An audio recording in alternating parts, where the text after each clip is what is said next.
Fala a verdade, você já roubou alguma coisa? Talvez já tenha pego o telefone do seu irmão para jogar sem ele saber, ou tenha roubado aquele pacote de biscoitos do mercado. Essas podem ser pequenas indiscrições, mas comparadas a algumas coisas que foram roubadas ao longo da história, elas ficam absolutamente patéticas. Tipo, o que é um pacote de biscoitos comparado a uma casa inteira, um navio gigante ou até mesmo um arranha-céu? Sim, se prepara para aprender a arte do roubo, enquanto a gente dá uma olhada em mais algumas das maiores coisas que já foram roubadas.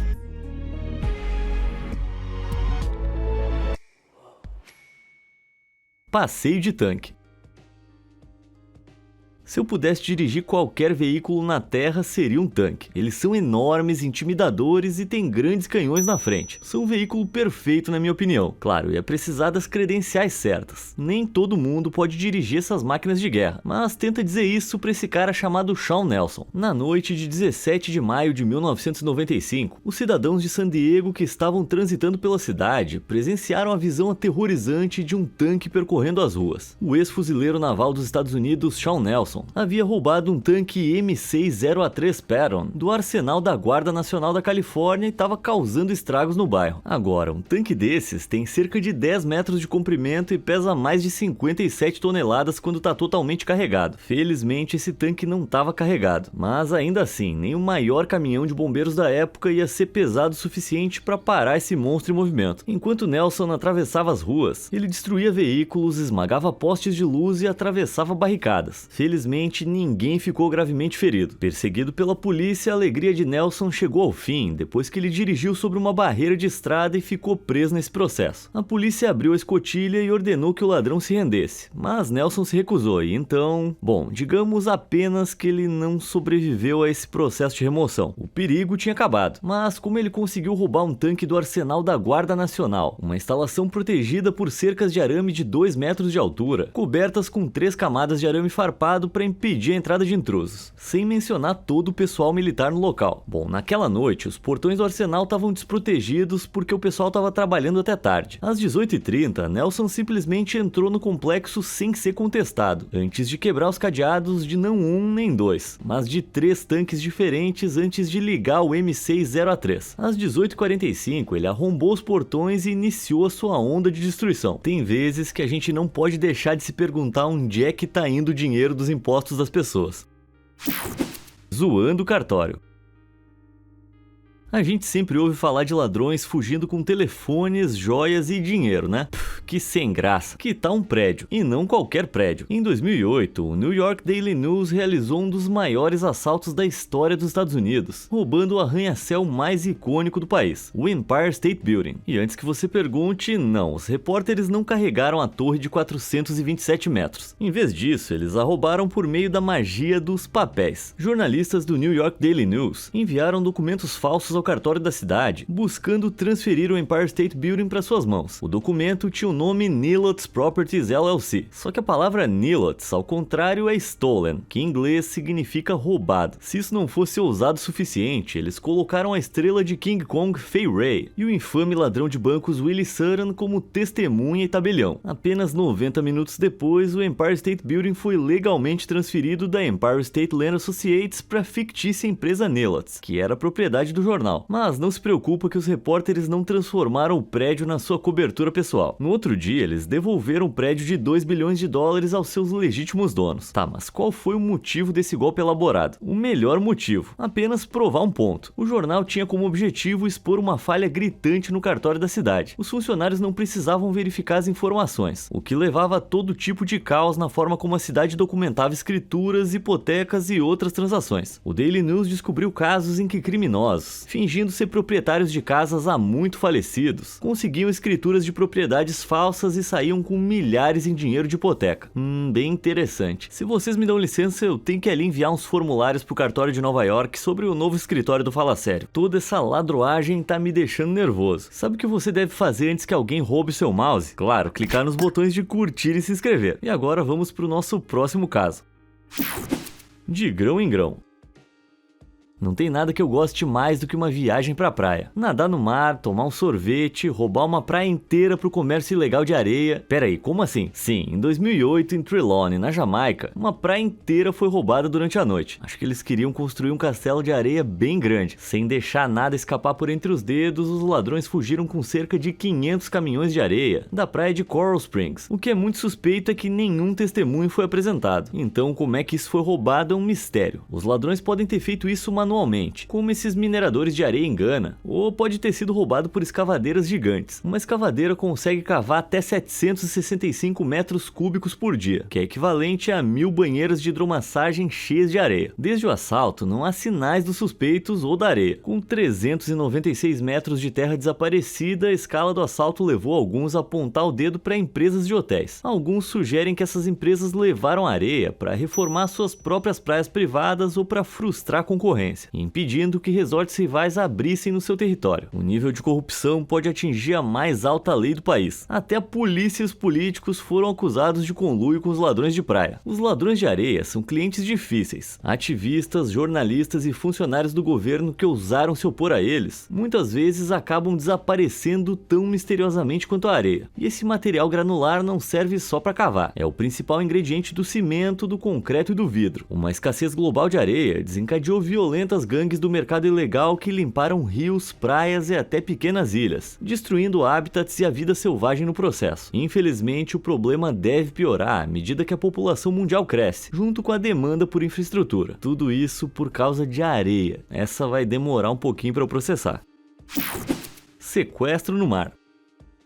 Dizem que quanto mais alto, maior o tombo. E isso certamente se aplica a esse transatlântico que uma vez foi roubado. Tá, não era um daqueles navios de cruzeiro modernos e luxuosos. Era o Achille Lauro, que foi tecnicamente roubado em 1985. Esse navio de cruzeiro italiano tinha 25 metros de largura na boca, que é a parte mais larga do navio para nós leigos. E ele tinha um comprimento enorme de 196 metros, que é mais do que a altura do monumento de Washington. Tá, mas como é que se rouba um negócio desse tamanho? Não dá para simplesmente sequestrar um navio tão grande levando ele embora. Seria muito óbvio. Ia precisar de centenas de helicópteros para fazer uma coisa dessas. Até desviar ele do curso ia chamar atenção. É grande demais para ser roubado. Ou isso era o que você achava. Em 7 de outubro, logo após zarpar de Alexandria, no Egito, um comissário encontrou 4 homens tentando limpar a gasolina das suas metralhadoras com um secador de cabelo. Esses caras estavam se fazendo passar por passageiros, mas na verdade eram sequestradores, que estavam lá para tomar o controle do navio. Ao serem descobertos, eles entraram em ação, invadindo o refeitório e alegando que havia 20 homens armados a bordo do navio. Havia apenas 97 passageiros a bordo, a maioria deles idosos ou deficientes. Os outros 651 turistas a bordo do navio tinham ficado para trás no Egito para passear em Alexandria. Então não havia muito que o resto pudesse fazer contra os 4 militantes. Os sequestradores se comunicaram por rádio com as autoridades sírias, exigindo a libertação dos seus colegas presos e permissão para atracar em um porto sírio. A Síria nunca respondeu. As coisas estavam começando a ficar feias, quando em 9 de outubro um comandante terrorista arranjou para que o Lauro atracasse no Egito. Depois de tentar escapar e fracassar, os terroristas foram presos com a ajuda das autoridades dos Estados Unidos e da Itália e foram condenados. A sorte do Lauro não melhorou após o retorno ao serviço. Em 1994, ele pegou fogo na costa da Somália e afundou. Esse navio enfrentou uma onda de azar. Impasse residencial.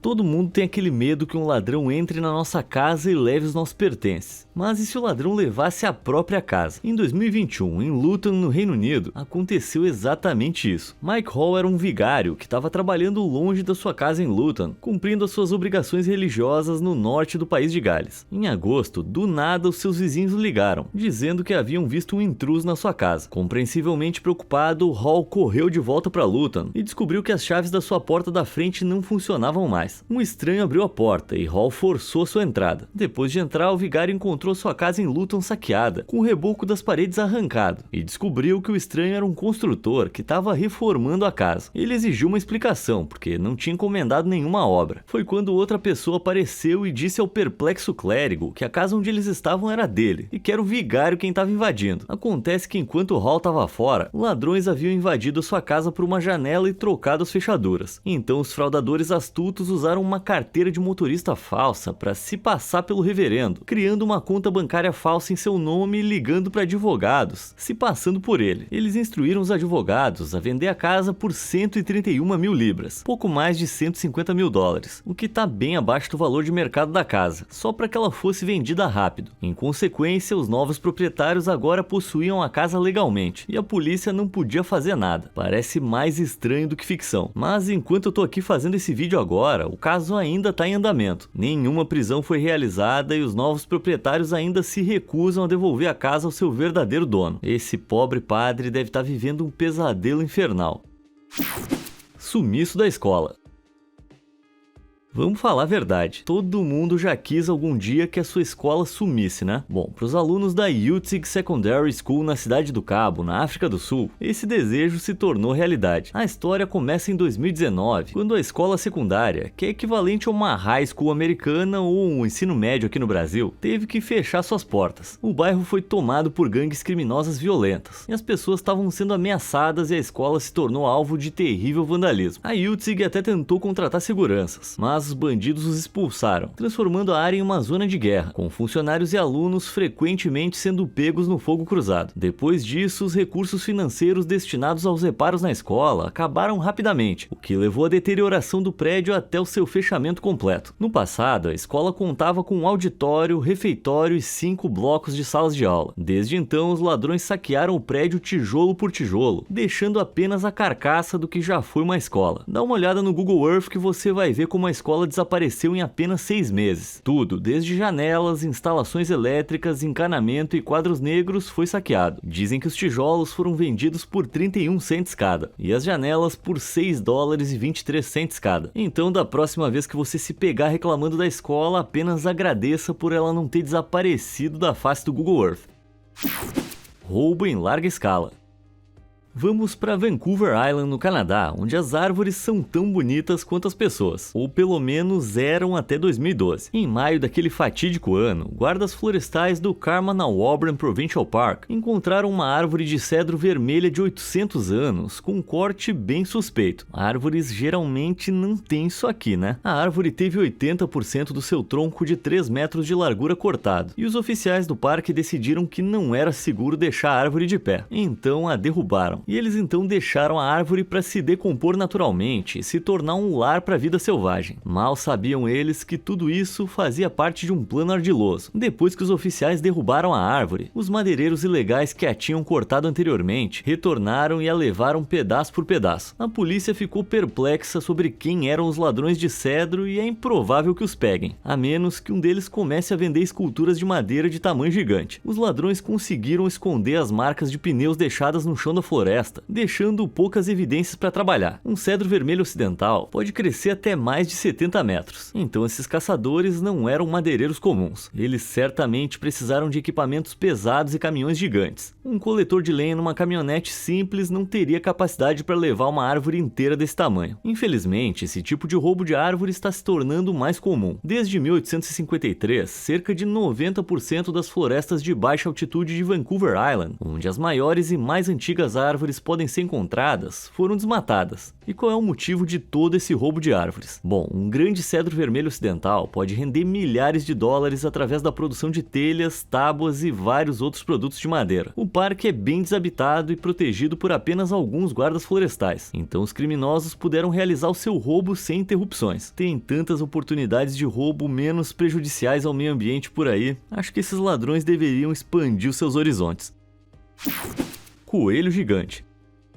Em abril de 2021, em Stoughton, Worcestershire, Reino Unido, a criadora de coelhos Annette Edwards acordou e descobriu que o seu amado coelho de estimação, Darius, havia desaparecido. Só que Darius não era um coelho comum. Ele detinha o recorde mundial do Guinness por ser o maior coelho do planeta. Ele era um coelho gigante continental, que pesava impressionantes 16 quilos e media inacreditáveis 129 centímetros de pata a pata. Isso faz desse coelho 2,5 vezes mais pesado que uma bola de boliche padrão. padrão e tão longo quanto uma criança média de 8 anos de idade. Para sustentar o seu enorme tamanho, ele comia cerca de 11 cenouras por dia. Isso é cerca de 4.000 cenouras por ano, que é a mesma coisa que eu como, só que trocando as cenouras por hambúrgueres e um ano por um mês. Enfim, Edwards, que se especializou na raça continental gigante, ficou devastada. Ela até ofereceu mais de $1.200 como recompensa pelo seu retorno seguro, e depois aumentou para mais de 2.700, mas sem sucesso. Então, quem é que roubou esse coelho gigante? Uma raposa enorme? Provavelmente não. Edwards acredita que o sequestro de Darius foi planejado por ladrões humanos. Para chegar ao cercado do coelho, eles teriam que atravessar um campo vizinho e arrombar os ferrolhos. Visitantes costumavam vir e tirar fotos com Darius, então muitas pessoas conheciam a disposição da casa de Edwards. Os ladrões provavelmente o visaram porque o seu cercado ficava afastado dos outros coelhos, que são protegidos por cães, o que o torna uma presa fácil. No auge da sua fama, Darius era um coelho reprodutor, só que quando foi roubado aos 12 anos, ele já era muito velho para esse tipo de coisa. Então, por que alguém gostaria de um coelho gigante? Bom, tem uma teoria perturbadora na internet. No auge da sua fama de recorde, Darius estava supostamente segurado por impressionantes $1,6 milhão e tinha o seu próprio agente e viajava com guarda-costas. Agora, esse tipo de coelho gigante geralmente vive até cerca de 5 anos. Então, aos 12, Darius não era apenas um velho, ele era um ancião. Como muitas cláusulas de seguro, se um animal de estimação morre de causas naturais, nada pode ser reclamado. Mas se ele for roubado ou parecer que houve algum jogo sujo, então geralmente há algo a ser ganho. Eu não tô tirando conclusões precipitadas, mas o que vocês acham que aconteceu com esse velho coelho? Me conta aí nos comentários. Dinheiro pesado.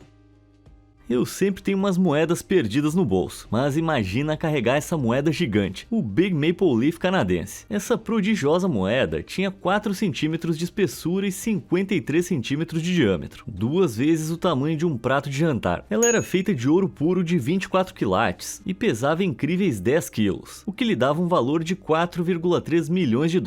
Agora, essa é uma moeda que poderia literalmente quebrar o banco. Um lado exibia a Rainha Elizabeth II, no outro o símbolo nacional do Canadá, a folha de maple, daí o nome da moeda. Emitida pela Casa da Moeda Real Canadense em 2007, ela orgulhosamente deteve o recorde mundial do Guinness de maior moeda de ouro. Isso até 2011, quando uma moeda australiana de 1 tonelada superou. Tava tudo bem no mundo das moedas gigantes até 2017. Até que, já sabe, né? A moeda Big Maple Leaf foi roubada. Ela estava em exibição no Museu Bode em Berlim, quando em uma noite, 4 audaciosos ladrões realizaram seu golpe. 3 dos 4 escalaram trilhos de trem adjacentes. Usando uma escada como ponte improvisada, invadiram o museu por uma janela do 3º andar, com a ajuda de um guarda de segurança suspeito. Os ladrões então quebraram a vitrine à prova de balas e fugiram com a moeda usando um carrinho de mão e um skate. Sério, um skate? Desculpa, mas eu ia presumir que um assalto dessa magnitude exigia equipamentos avançados em vez de itens aleatórios que você encontra na garagem de qualquer um. Enfim, uma investigação foi aberta até que os 4 homens foram presos. Foi então que partículas de ouro no carro de fuga e nas roupas dos ladrões levaram os detetives a deduzir que a moeda foi cortada em pedaços ou derretida e vendida. Outra pista veio de um dos telefones dos ladrões, que tinha um histórico de internet cheio de buscas sobre como quebrar peças de ouro. No tribunal, 3 dos 4 homens foram considerados culpados e foram presos, enquanto o 4º foi absolvido. Eu espero que depois disso esses ladrões comecem a ter um pouquinho mais de bom senso. O nariz da esfinge. A grande esfinge de Gizé é um marco icônico do Egito, retratando uma criatura mitológica com corpo de leão e rosto humano. Ela é tão majestosa quanto misteriosa. Apesar da sua fama, ninguém sabe ao certo quem construiu a esfinge, embora a maioria concorde que foi o rei Khafre da 4ª dinastia, o que colocaria sua construção por volta de 2500 a.C. Mas um mistério ainda maior é o que aconteceu com o nariz dela. Em algum momento da história, a criatura teria possuído um nariz de aproximadamente 1 metro de largura, até que ele foi intencionalmente destacado e roubado. E isso aconteceu assim, bem debaixo do nariz dela. Ao longo dos anos, surgiram várias teorias sobre o que aconteceu. Uma lenda famosa é que em 1798, os soldados de Napoleão Bonaparte destruíram o nariz com disparos de canhão. Mas a maioria dos arqueólogos descarta essa teoria, pois ela contradiz desenhos de 1737 do explorador dinamarquês Frederick Louis Norden, que retratou a estátua já sem nariz. Outra história envolve o muçulmano Sufi Muhammad Saim Maldar, Em 1378, ele supostamente viu camponeses locais fazendo oferendas à esfinge em troca de uma boa colheita. Enfurecido, Aldar teria golpeado o rosto da estátua como um ato de iconoclastia. Mas podemos descartar essa teoria também, já que teorias sugerem que o nariz foi retirado entre os séculos 13 e 10, o que exclui a época da história de Aldar. No fim das contas, provavelmente a gente nunca vai saber o que aconteceu com o nariz da criatura. A Câmara de Âmbar. A gente já ouviu falar de casas sendo roubadas, mas e quanto a uma sala? E eu não tô falando de qualquer sala, tô falando da Câmara de Âmbar. Apelidada de oitava maravilha do mundo, era uma série de painéis deslumbrantes, folhados a ouro e adornados com mosaicos. Com um valor incalculável, estimativas modernas colocam seu valor entre 145 e 290 milhões de dólares. Originalmente criada pelo escultor barroco alemão Andreas Schlitter em 1701, ele a fez para a corte real prussiana a partir de 6,6 toneladas de âmbar. Imagina quanto dinossauro esse cara podia ter clonado com isso. Até que ela foi exibida no Palácio da cidade de Berlim, pertencente ao Império Prussiano, onde hoje é a Alemanha. Em 1716, Friedrich Wilhelm presenteou a sala a Pedro o Grande, como um sinal de amizade entre os dois países. Claro, em 1755 a sala encontrou seu caminho até o Palácio de Catarina em Leningrado, na Rússia. Tudo ia bem, até que a Segunda Guerra Mundial veio e arruinou tudo, como de costume, né? Em 1941, as forças alemãs invadiram a Rússia, chegando a Leningrado. Os curadores do palácio tentaram esconder a sala cobrindo-a com papel de parede simples. Só que o plano não funcionou. Os soldados invasores saquearam o palácio e em 36 horas a sala foi completamente despojada. Os painéis foram colocados em caixas e transportados para o castelo de Königsberg, onde a sala foi remontada. O governo alemão acreditava que, como a sala era de origem alemã, ela pertencia ao país. As coisas não melhoraram muito para a Câmara de Âmbar. Em 1944, aviões da Força Aérea Real bombardearam Königsberg e a sala foi considerada destruída. Embora a original possa estar perdida para sempre, a história não acaba aí. Em 1979, o governo soviético encomendou uma réplica da Câmara, incluindo todos os detalhes meticulosamente incrustados. Depois de 24 anos, com financiamento parcial da Alemanha, o projeto foi concluído a um custo de 11 milhões de dólares. A Câmara de Âmbar reconstruída foi então instalada no Palácio de Catarina, uma sala com uma história e tanto. O implacável Barba Negra. Avante, camaradas, porque agora nós vamos navegar nas águas da traição. Desculpa, se eu quiser continuar gravando vídeos é melhor não fazer mais essa voz. Mas é que agora a gente vai falar do mais sórdido de todos os piratas, Edward Teach, ou como ele é mais conhecido, Barba Negra. No final dos anos 1710, Barba Negra aterrorizou o Atlântico no seu navio Queen Anne's Revenge. O barco tinha 7,40 metros de largura e impressionantes 31 metros de comprimento. Ele estava armado até os dentes com 40 canhões, tinha uma tripulação de cerca de 124 homens e muito espaço para tesouros. A verdade é que a temível reputação de Barba Negra o precedia, e a maioria das suas vítimas entregavam seus pertences sem lutar. Mas como é que ele obteve esse navio? Comprou numa promoção? Claro que não. Como um verdadeiro bandido, Barba Negra roubou a embarcação perto da ilha de Martinica, no Caribe, em novembro de 1717. Antes disso, ela era conhecida como La Concorde, um navio negreiro francês. O capitão e a tripulação francesa, em menor número e enfraquecidos por uma jornada extenuante pelo Atlântico, se renderam ao formidável pirata que tomou o controle do navio. Look at me. Sure. I'm the captain now. Barba Negra manteve 10 membros da tripulação francesa e libertou o resto, incluindo aqueles que haviam sido escravizados. Talvez ele não fosse tão mal assim, mas tudo deu errado para o navio em junho de 1718, quando ele encalhou em um banco de areia na Carolina do Norte. Barba Negra abandonou o navio, fugindo com todo o saque e alguns dos seus tripulantes favoritos. Embora o capitão tenha encontrado seu fim nas mãos de caçadores de piratas em novembro daquele ano, o destino da sua embarcação roubada permaneceu um mistério, até 1996. Quando um naufrágio foi descoberto na mesma área. Por mais de 15 anos, ele foi escavado e estudado, e em 2011 foi confirmado que era o navio do Barba Negra. E isso é tudo. Infelizmente, o meu estúdio de gravação também foi roubado, comigo dentro, e parece que eu não tenho escolha a não ser fazer uma parte 3 dessa série. Se vocês estiverem interessados, me contem nos comentários aí embaixo. Até a próxima e obrigado por assistir.